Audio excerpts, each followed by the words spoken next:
Welcome back, Coach. Let's talk about transferable skills again. How do you help somebody who wants to change careers to understand what kind of skills are transferable?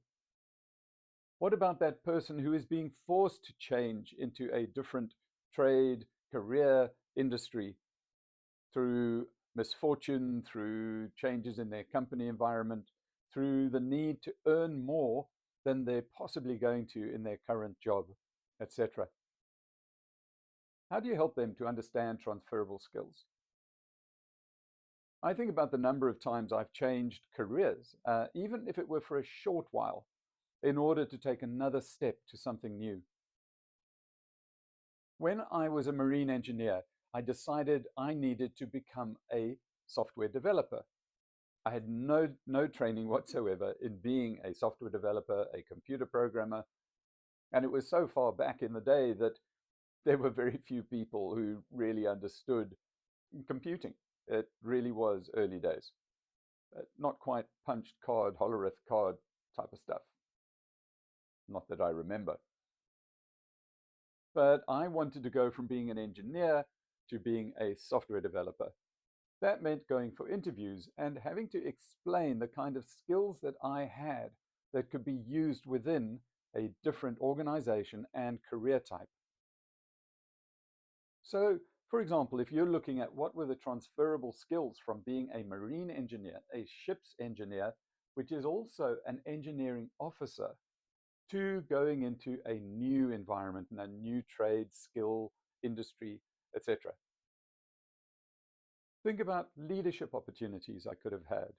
Think about the analytical skills that I had to develop. Think about the problem solving, the crisis solving that I had to do when somebody leapt overboard and I had to drop the lifeboat, and you've got somebody also jumping into the lifeboat to help you, but that pulley swung and hit his head and had him bleeding until you got into the shark infested waters in your boat and you've got blood.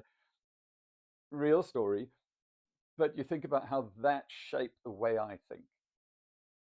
How I was having to take the initiative to decide to lower that boat, how I was then under the direction of guys up on the bridge.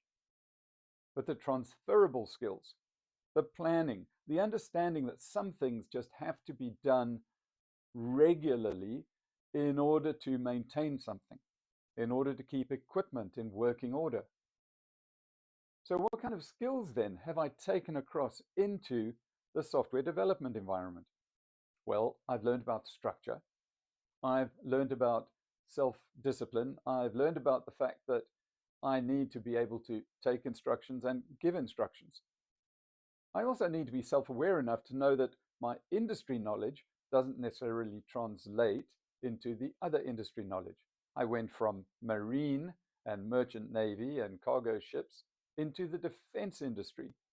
Now, it was interesting because I had some understanding of logistics and engineering and costs related to ongoing maintenance.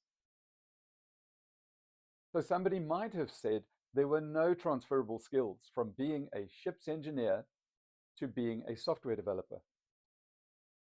But I did have those, and they helped me. Having got accepted into that new job, however, I needed to find something to tide me over until I was able to go into the next intake of students that that company was training as a software developer. And I went into the restaurant trade.